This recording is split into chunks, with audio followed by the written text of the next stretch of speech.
Today, we're witnessing a generational milestone in American civil life. In an election that captured the imagination of young voters across the state of Georgia and beyond, the city of Stockbridge has chosen a new leader, who symbolizes both the future of the state and the evolving story of local governance in America. At just 22 years old, Jayden Williams, a political science student at Clark Atlanta University, a two-time White House scholar, freshman class president, Student Government Association treasurer, former youth mayor emeritus of Stockbridge, and chairman emeritus of youth leaders of Henry County, has been elected as the youngest mayor in the history of Stockbridge and the youngest African-American mayor in the history of the city. His victory unseated incumbent mayor and retired Army Colonel Anthony Ford, a veteran public servant. It was a close contest, but with 53.89% of the vote, Williams built a youthful, energetic, community-centered coalition that pushed him across the finish line by just over 400 votes. This is a transformational moment for a rapidly growing Metro Atlanta community navigating questions of development, transportation, economic opportunity, public safety, and generational change. And it comes during a remarkable year in local politics nationwide, with competitive mayoral races that took place in major cities like Detroit, New Orleans, and New York City, reflecting deeper political shifts in urban policy, voter coalitions, and the priorities of the 21st century cities. Mayor-Elect Jayden Williams stands at the intersection of all of these trends: youth, leadership, policy innovation, and a new civic imagination for the state of Georgia. Mayor-Elect Williams, welcome to the Political Mic. Hey, Mike, thank you so much for having me. At 22, Mayor-Elect, you've now made history not only in Stockbridge, but in the state of Georgia. What does this moment mean to you personally, and what do you think voters were signaling about the kind of leadership they want right now? For me, Georgia is the birthright and the birthplace of civil rights. So for me, it really showed that Black men have a place in our government, but also it's time for a change. I think this election, specifically in Stockbridge, but not only Stockbridge, Georgia, because we also had history in our Public Service Commission race. It showed that Georgians are truly seeing that the government has not been working for them, and it's time that we elect people that actually are ready to do the work. So that's really the gist of this election: change, change, change. And people have been calling for it, and we answered. Now, you won by over just 400 votes, a narrow but decisive margin. What do you believe resonated most with voters in the closing weeks of your campaign? I think the young energy also helped tremendously.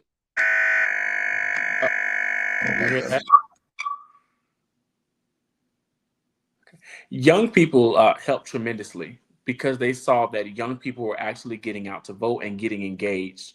But for me, I'm in an area and I'm in a city with 55 plus, which is our demographic. So I said, how can I reach them, and what's the best way to reach them? So what I did was I had those table conversations. I had those dinner table conversations that we have every day with our family. But instead of having it at the dinner table, I had it at the front door for 2 or 3 minutes or less. So that was, I think, really was energized us. We've had some issues here in Stockbridge that I really pointed out and I called out our administration on. And that's what people wanted to see: people who are not afraid to call people out and who are willing to come in and make some real change. And you've been freshman class president, SGA treasurer, two-time White House scholar, youth mayor emeritus. How have these early leadership experiences shaped the governing philosophy that you're bringing to this office? I can tell you for a fact, Clark Atlanta stands on our principles: I'll find a way or make one. And it tells you simply, as a scholar, not students. We're not students at Clark, we're scholars. And that tells you off back, if we can't find a way to make what we need to make, to make room for what we need to create in any sphere or realm of career readiness that we desire to go into, we're going to make a way. That's number one. But number two, more specifically in community, I was Georgia NAACP state conference president. I was the previous outgoing chair for the City of Stockbridge Planning Commission, the youngest in the state of Georgia. And then being in the community from high school, serving as the youth mayor emeritus for the Stockbridge Youth Council, it gave me a different perspective. It gave me the insight of growing up in Stockbridge. I'm a son of the city. It gave me the perspective of going to Atlanta, learning politics in the Atlanta world, learning it in the Georgia world, coming back home to Stockbridge and really engaging and honing in on how we can build a collective and smart city. Mayor-Elect Williams, many young leaders face skepticism about experience. How do you plan? How did you turn out your youth? Uh, how was your youth voter turnout? Um, and had you turn youth skepticism from a political liability into a governing asset and encourage young people in the state, in the suburb of Stockbridge, to actually turn out and vote for you? And the funny thing is, I have not seen the demographics just yet of the voting turnout. The Secretary of State has not released the overall breakdown, but I can tell you for a fact, what I did was I reached them where they are, which is the number one thing. And I know your political mic, you can attest to this. We always tell people, reach people where they are. That's how you win votes. That's how you win the opportunity to talk to people.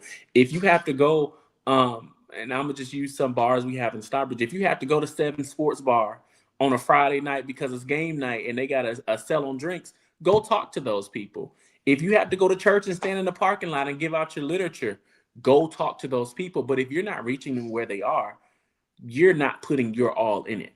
I think for me, and people were talking about this historic win and saying, well, Jayden, you brought the whole football team out. I actually had Stockbridge High School's football team come out and hold signs with me for about 6 hours. And they didn't ask for anything. They literally took their time, took the day off, didn't even practice, and came and held signs because at that point they knew he looks like me. They wanted to leave and say, my mayor looks just like me. My mayor is 4 years older than me. And that's the kind of change, generational breakdown we wanted to see when it came down to voting. Now, Stockbridge has seen some major population growth over the last decade. What is your economic vision as the new mayor for managing that growth without losing the character of the community? Well, and when I left and came back home from Clark, I can tell you Stockbridge does not have a characteristic, in my personal opinion. There have been an overload of developments, but nothing that truly symbolizes Stockbridge. And I know the current previous administration, outgoing, they've deemed the city Stockbridge where community connects. However, I see a disconnection between our small businesses. I see a disconnection between our current residents. I see a disconnection between developers and people who actually want to come and help the city, but the city's not giving that same effort. So for me, I want to know what is the characteristic of our city, but that takes me as the mayor to come in and really look at where we are and see how we can come from it.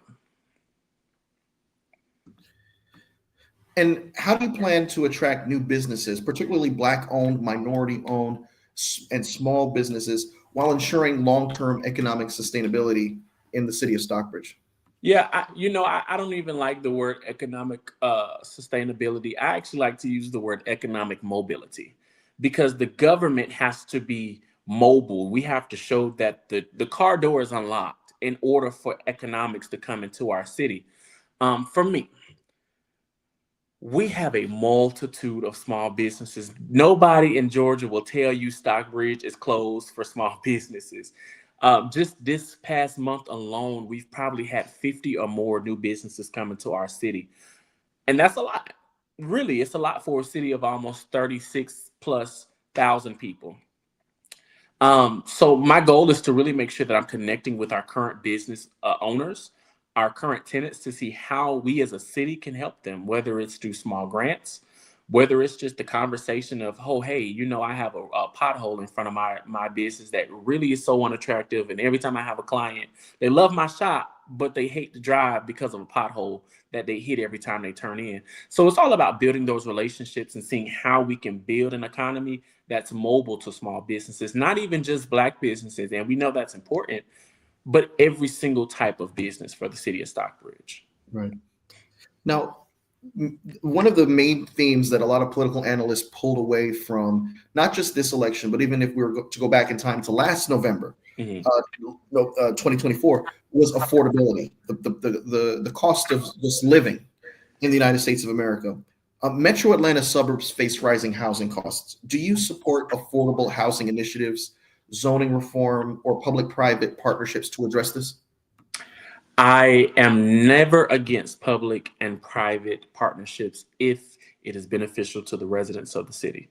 I would also say I am in full support of affordable housing. As someone who's young, the current administration and outgoing administration has clearly told us to our face they're not building homes because young people like you and me, Mike, we don't want to live in homes. We want to live in apartments and townhomes.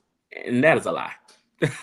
Whether we want to live in a home ourselves or whether we are still on the goal of buying our mama a home, we want to say we purchased a house. Stockbridge has built developments of nothing but apartments and townhomes. And that's something we really need to look at because we were meant to be a retirement community. There should be no way in the world that we're building a brand new apartment complex 50 feet behind a residential multifamily use area. That's ridiculous to me. So I'm going to look and see how we can talk to developers and really build a specific characteristic for our housing strategy. But I'll tell you up front, we have townhouses going for $479,000 in our city. That is unacceptable. That is not even our median. Our median in Stockbridge is 309,000. So we need to figure out how we can collectively come together to build affordable housing. If not, we're going to have rentals and rundowns running through the entire city because nobody can afford to live there. And that's something we as a city, we don't want to see. And, on that same note, Stockbridge residents have raised concerns about overdevelopment and infrastructure strain. Mhm. How will your administration balance development with livability and environmental considerations? Well, there are different forms of local governments. You have the strong mayor council, you have the weak mayor council, and then you have the council manager system. Now, we are between in Stockbridge, the weak mayor, strong council manager system. We have plays of both. So for me, I'm going to have to be that listening ear for the community. I'm going to have to be the one on the dais who can say, hey, that's not what the community wants. Hey, I have these concerns. Sometimes we as politicians and we as people who are elected, I'm not a politician. I like to say I'm elected to serve the people. We forget the community, the people who elected us. And so we have to get back to that root to see what are the real causes. At the end of the day, yes, we're elected officials, but we're neighbors. We're residents. So we need to look at our economic drive and our developmental orientation to see how we can adjust and craft around to build a city that's creative. And transportation remains a major challenge in Henry County. Do you support deeper regional integration with MARTA, expanded bus routes, or new transit corridors for Stockbridge? I do not. In fact, we don't have MARTA in Stockbridge. What we have is something called Henry Connect. I would not say Henry County has an influx of a transportation issue. As stated earlier, Henry County was meant to be a retirement community. So with that comes with land, houses, and cars. That was the look of the county. So we have something called Henry Connect, where you can go at the moment from Stockbridge to McDonough, which is one of our sister cities, as the county tries to expand out towards Locust Grove and Hampton, the other two cities in our county, at which transportation is very feasible for our community. However, I would not be in favor at the moment of MARTA coming into our community until we as a community and a city work on our infrastructure. And public safety concerns across Georgia have evolved. How will your administration approach policing, crime reduction, and community engagement with a 21st century lens? I'm absolutely proud to say we have a great state-of-the-art police department under our leadership of the outgoing Chief Frank Trammer.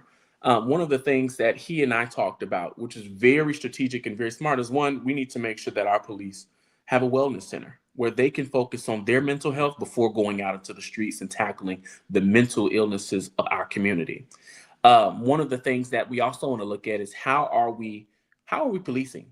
And so we do tactics that we call community policing. So we have district members and district officers in each area because that allows for them to actually build and grow relationships with people that are in those neighborhoods. And it's worked, which is the great thing about it, because a lot of people say, oh, we have community policing, but you have 50 plus officers in this one area. We have community policing and we have 5 to 10, and let's say City Council District 5, and everybody knows those 5 officers. So it's like, hey, I know my child's good getting off the bus. Officer Frank is down there.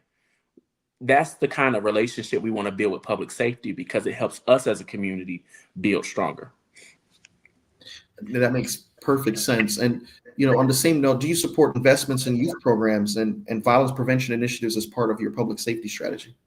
Absolutely. When I was the youth council president for the city of Stockbridge, I was the second male, the only guy on my council. So I absolutely support those initiatives and putting funding behind those initiatives, because that's the way we end gang violence. That's the way we end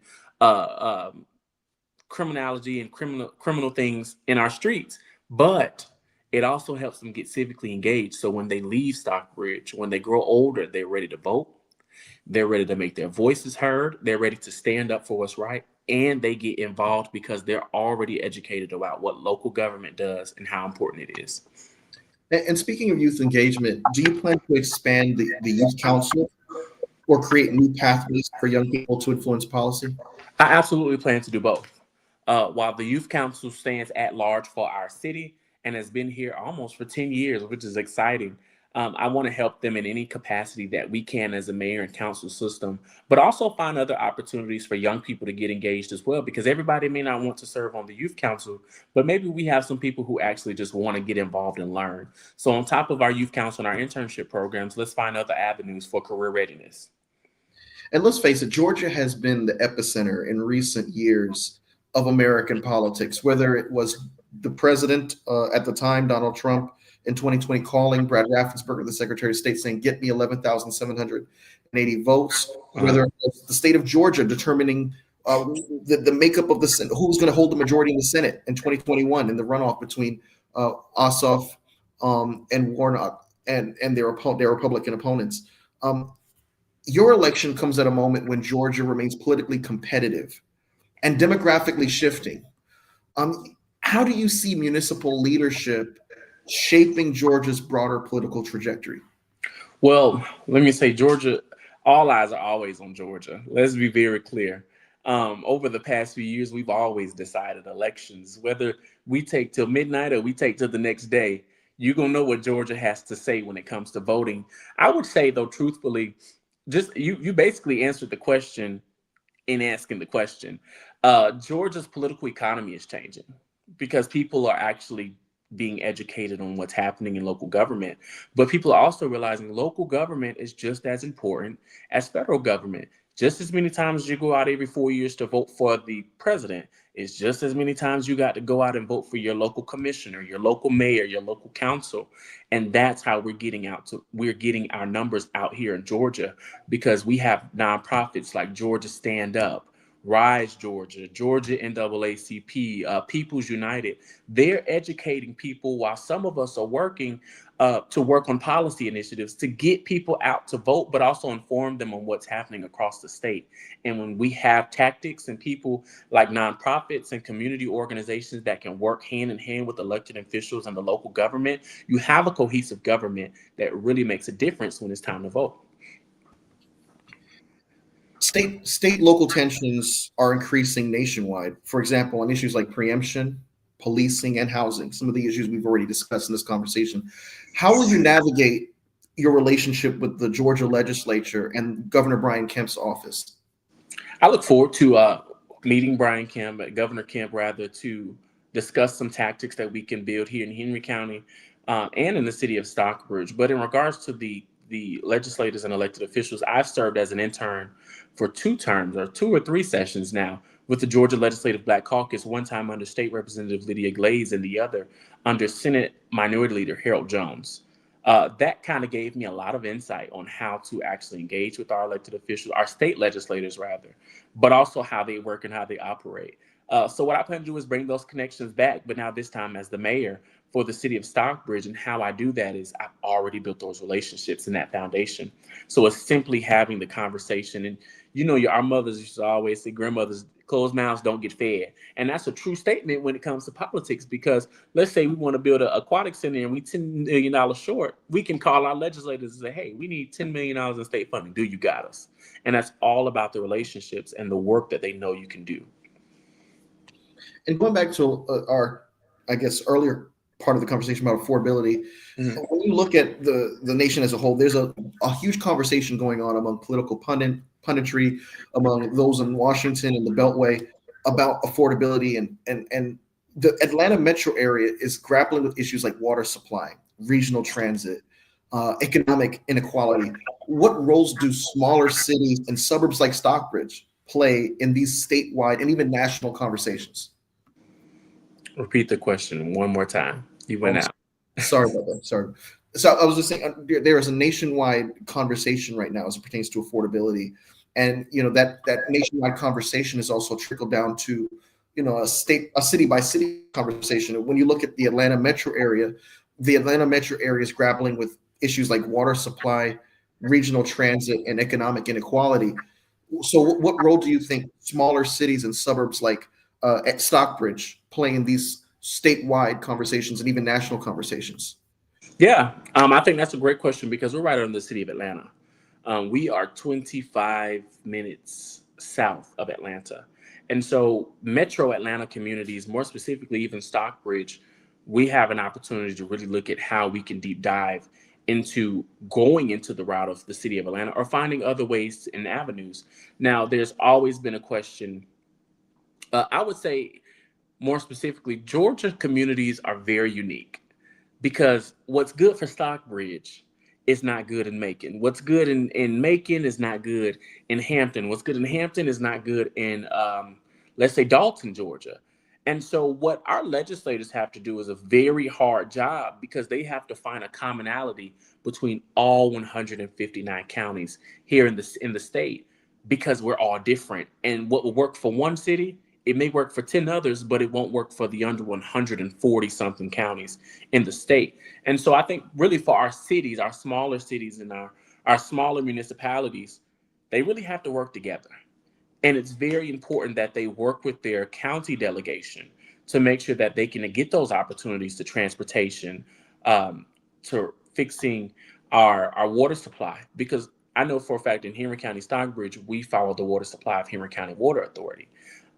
We have to follow the tracks and making sure that we have those relationships on every level to accommodate our residents.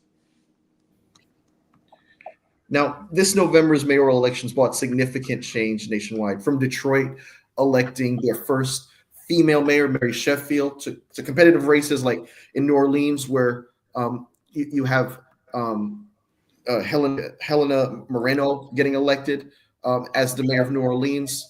And then you have, of course, New York City with Zoran Mamdani seizing most of the nation's attention, becoming America's mayor, as they call the New York mayor race. And he recently came out of a White House meeting with Donald Trump, where Donald Trump was just gushing over him. How do you interpret the national mood among urban voters and even suburban voters right now?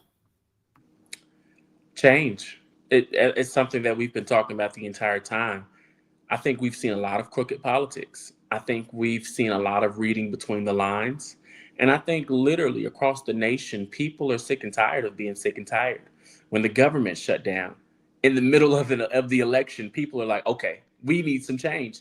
And we also need people who are progressive and aren't willing to back down. Every single mayor you've named, to include myself, to include the first Black mayor in Conyers, Georgia, to include the youngest female mayor in McDonough. All of us have something significant, and that's we're not backing down. I like to say a quote, and it's Shirley Chisholm's quote. Shout out to Shirley Chisholm. But I switched it up just a little bit. She says, if you don't have a seat at the table, bring your own. Now, Mayor Jayden says, if you don't have a seat at the table, take their seat.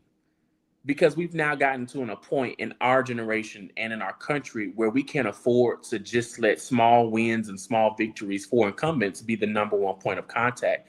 It's now gotten to a point where every single generation has to make their voice heard. And when we do that, we see real change because we're bringing it down just a little bit so that even someone who dropped out of high school, who's trying to go back to get their GED, can understand exactly what we're saying and how to operate when it comes to local government and how it affects them. I love your take on Shirley Chisholm's quote, because let's face it, we're seeing efforts being made on the state level to change who's eligible to choose their officials. You're seeing redistricting battles in the state of Texas. Fortunately, a Trump appointed judge called them out on it and said that was a racist map, and you're looking at Louisiana, you're looking, across the board. And I'm proud of one of the major highlights of this election was Proposition 50 passing in the state of California. It's not the sexiest headline, but that is significant because it shows, just like you said, that we're not going to sit back and wait for folks to give a fair chance. You're going to take that opportunity. You're going to be proactive. You're not going to be reactionary and say, well, if they go across the line, then we'll consider meeting and kind of come up with a strategy. No, you're being proactive and you're already taking necessary measures to anticipate that they're going to cheat, that they're going to change the rules as we're getting closer and closer to 2026 and 2028. What are your thoughts about these redistricting battles that we've been seeing across the board? And even in the state of, I think Georgia has been very, very familiar with their own election battles. When we saw Stacey Abrams rise to prominence in her first gubernatorial election, there were a lot of people that said this is not right. How can you have an opponent who's also tasked with the responsibility of being Secretary of State, and then you win by a small margin, and his office is responsible for making sure that this election was fair? Yeah, I really believe, and for years, for decades, redistricting has never been in the support of us until we get the majority in every capacity. Even with Stacey Abrams' race, it was very strategic because she had an opportunity to really change the trajectory here in Georgia. However, our state representatives and our current governor had other plans. Just like when they first ran, he never stepped down as Secretary of State. He ran the Secretary of State's office, which covers our elections, and was running for governor. It's very important that when it comes to redistricting, people get out to vote. And it goes back to the vote, because once redistricting is done, you know where it goes? Back to the ballot box. Back to the ballot box. And sometimes what they do is they put it on the most off year where people will never go vote, even if it's something small like a local city council race, because they know they'll get the lowest vote. They can send out a few thousand texts and it'll pass. It's important for us to understand what redistricting does and how it can affect, because just like in Texas, just like what you said, when they tried it and almost kicked Congresswoman Crockett out of her district entirely, that could happen anywhere.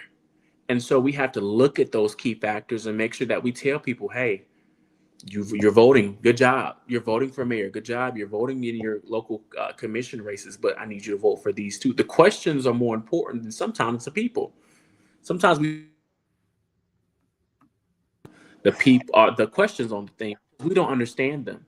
And that's another thing, a part of redistricting. They never add the proper or even a simplified version of the question so that everyday people can understand it. And so we have to fight that. And that's something that I'm sure not only Georgia, but Democrats across the country will be willing to take over. And I alluded to places outside of Georgia, but even the state of Georgia, had a redistricting situation because the state legislature redrew congressional and legislative districts to ensure equitable population distribution and comply with the Voting Rights Act. Yeah. And there was a federal judge's 2023 ruling that the existing map illegally diluted Black voting power. And the Republican-controlled legislature approved a map that created a new majority Black district, but was criticized for dismantling a minority coalition district. The pretext was, oh, well, this is actually creating opportunities for Black voters, when in reality, it was stripping minority voting power away. When you look at the fact that Georgia recently underwent a major redistricting overhaul after this federal judge ruled that the previous congressional map illegally diluted Black voting power, as the youngest African-American mayor in the state, how do you interpret this ruling, and what does it signal about the health of voting rights in Georgia? To me, it signals that the country is still where it used to be. And even though they see a pattern of change, they still want to halt us at which to where we are. It's young people like me running for office. It's the young guy, Florence in Camilla, Georgia, who almost won his votes and lost by 30-something votes, getting out and making the difference, getting out and doing our civic duty, getting out to make our voices heard that are really halting those opportunities. But you know what we need in that fight? While we're out here fighting locally, we have to shout out the representatives who are holding the front line at the state capitol, because while they're fighting in the capitol, the judges are hearing them out, but then they also see that we're out here fighting the same opportunity. And in Georgia, it's amazing, and I take it back to how I answered the same last question. It all comes down to the ballot. And cities, like we were talking about some issues earlier, cities are dealing with universal issues: housing, public safety, infrastructure, climate adaptation. So as you're preparing to take office next year, which mayoral models nationwide inspire you as you're preparing to govern in Stockbridge? Yeah, I would absolutely have to give a major overview and shout out to three different mayors. One is Mayor Woodfin in Birmingham. The other would be Mayor Paul Young in Memphis, Tennessee. And the other would be right here in Georgia, Mayor Shamika Reynolds in the city of Lithonia, I believe. All of them have strategic characteristics and opportunities that, of course, even I could do in Stockbridge to really make our city stand out and shine. Not just a nationwide shine, but something that our residents can be proud of, and our local government can say, hey, we did that for them. And a lot of pundits are saying that municipal governments are becoming the front line of democracy. As we're getting closer to this crucial midterm election season, 2026, and even beyond, do you agree with that assessment? Absolutely. States are now giving more powers to local government. Federal government is now pulling down to the states, and the states are saying, hey, we've already given this to local municipalities. So it's very important, because it looks like very, very soon the municipalities will be having, and the local governments will be having, the driving force for democracy. Now, what was interesting about your campaign is that it emphasized unity. This victory belongs to all of us. We're all in for Stockbridge, I think was a quote from you in the course of the campaign. What does collaborative governance look like to you in concrete terms? Easy. It looks like your legislative body act as not just as your legislative body, but as your neighbors. It looks like the police department is fighting for justice alongside of you. It looks like our staff is welcoming in what we like to call down here in the South that Chick-fil-A spirit. It's looking like, hey, we have legislative policies that we're pushing out, but then we come back and ask the community, hey, what are your priorities? How can we better help you? Let's then come together and build a smart city. And you're going to hear me a lot in my transition say one smart city, because I'm looking at how we can bring technology advances to our city. And I'm not talking data centers. I'm talking real world community opportunity and engagements to really make our city stronger. And the only way we can do that is if we get everyone to collaborate, because that's how you define unity. And Mayor-Elect Williams, you're inheriting a city council with members who did not run on your ticket. How do you plan to build consensus and avoid the gridlock that plagues many other local governments?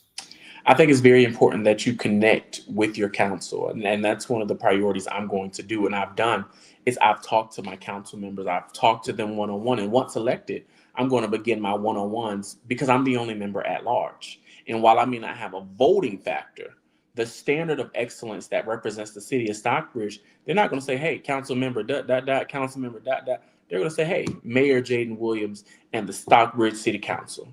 That is always going to be the headline. We know this. However, it's important for me to build those relationships, have those opportunities, and help them complete their accomplishments and goals for their district, because those small wins are big victories for Stockbridge. And in your view, what does transparency and accountability look like for your administration? Does it look like weekly briefings, town halls, participatory budgeting? What does it look like? All of that. Participatory budgeting, town halls, open dialogue, and also just being upfront and transparent. No more blurring out lines for our city members, our community members, our stakeholders. And when it comes down to the money for our community, our taxpayers, the stakeholders of our city, the runners of our community, they have the right to be in the know. And so that's where that transparency piece and accountability is going to come in. Yes, nobody's perfect. We're going to make our flaws, but at the end of the day, as long as we're making the best decision for the residents of Stockbridge, we can go home and say we've done our job. And over the course of this conversation in your campaign, you talked about building a better, stronger Stockbridge. Could you define exactly what that is in terms of tangible terms? Like, what should residents feel most tangibly have changed during your first term?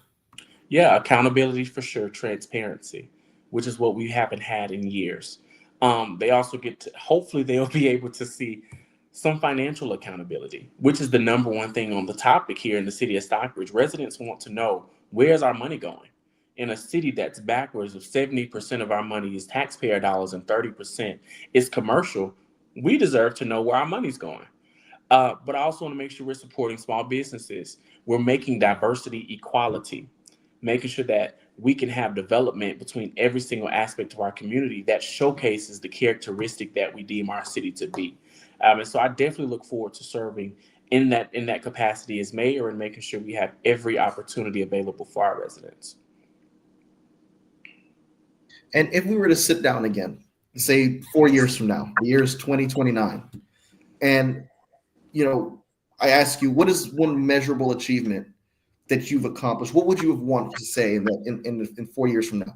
What's one measurable achievement you want to point to that would prove that this historic election mattered for those who are cynical, for those who say politics is not important, it doesn't matter who wins, and no matter who wins, life is going to be the same for me. What would you want to say is tangibly different 4 years from now, that proves that is incorrect? Two major things for me. They're going to see that we have good governance in our community because the standard starts with the mayor, and that's going to be something I'm not going to ask, I'm going to demand a standard of excellence for our community. But secondly, they're going to see financial physical responsibility. I have some of the most impeccable faith in our new city treasurer and his team to make sure that the city is well aware of all financial transactions and that we can prepare that and deliver it to the community in a timely fashion. And so they're going to see that drastic change immediately because that's something that we don't have to wait 4 years for. That's something we can start now before I even put my hand on the Bible. And one of the major headlines going on right now is the retirement of Marjorie Taylor Greene, Congresswoman from Georgia, whose district includes Dalton. Stockbridge sits within a county that has grown more diverse, more suburban, more politically competitive over the last decade. Your election is proof of that. And these are trends that contrast sharply. They contrast sharply with the politics that Marjorie Taylor Greene represented. Do you see her retirement as evidence that the political center of gravity in Georgia is shifting toward communities like Stockbridge, communities that are minority, where the minority population is increasing, where more young people are moving towards? I would say yes and no to that question.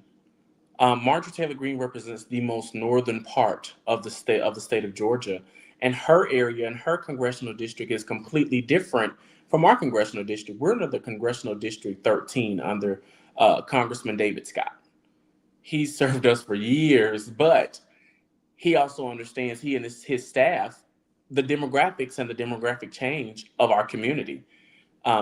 In each county that he represents. And so I wouldn't necessarily say that what affected her congressional district has really touched ours because they're so different.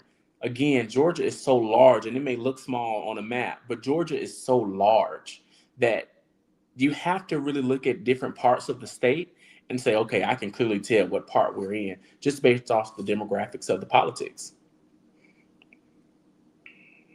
And Mr. Mayor-Elect, as we conclude this interview, the last question I'm going to ask for you is, what advice would you offer young people watching your victory who may be doubting their own capacity to lead or make change in this very divisive, toxic political moment that we're in right now? Let's face it, we've seen assassination attempts. We've seen an actual assassination of Charlie Kirk. And no matter how you feel about, what he said, which I think what he said, what he stood for was absolutely abhorrent. You can't have a soul and look at that and not feel something. This was a human being gunned down in broad daylight. You look at how vicious politics has become. The misinformation has become so readily available and accepted by people who don't want to do their own research and they don't want to read, and they rather take misinformation that feeds their narrative, that feeds how they want to perceive the world, rather than educate themselves. And someone who may have political aspirations like you may be looking at all of this and may be discouraged from participating or getting into this arena. What advice do you have for them? I would tell you the same thing I would tell them the same thing I told myself in the mirror every day. The same quote I said earlier. If they don't give you a seat at the table, you take their seat. If you let someone deter you from your dreams, that was never your dream in the first place. Always stand on your dreams and your faith. Your faith will take you farther than anything. And then lastly, I would just keep it simple. Never change yourself for a position, a title, or a campaign. The most authentic you are, the more you can relate to the people. And that's something that people can never take away from you. And that's the authenticity of your person.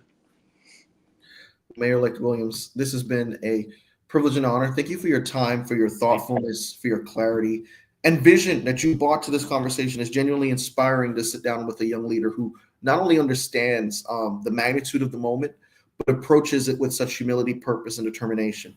Thank you so much for what you brought to the political mic, and thank you for your advice and your wisdom. Thank you so much. Thank you for having me. With that being said, that's going to conclude tonight's episode of the Political Mic Podcast. Thank you all for tuning in.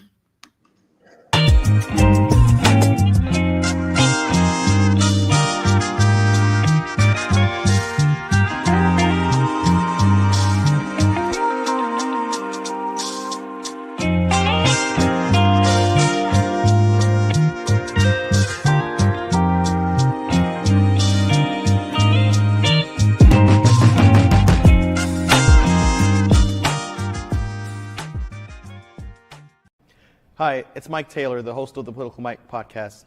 If you like what you heard tonight, I want to invite you to subscribe to our YouTube channel. I also want to ask you to please follow along on Spotify, Apple Podcasts, Google Podcasts, iHeartRadio, TuneIn, and Amazon Music. You can also follow along and keep up with the conversation through our Telegram channel. Follow us on Twitter at @ThePolyMike, and follow us on Instagram. Thank you so much, and no matter what part of the political spectrum that you fall on, I want to encourage you to stay engaged, stay a part of the conversation, and stay informed. Thank you.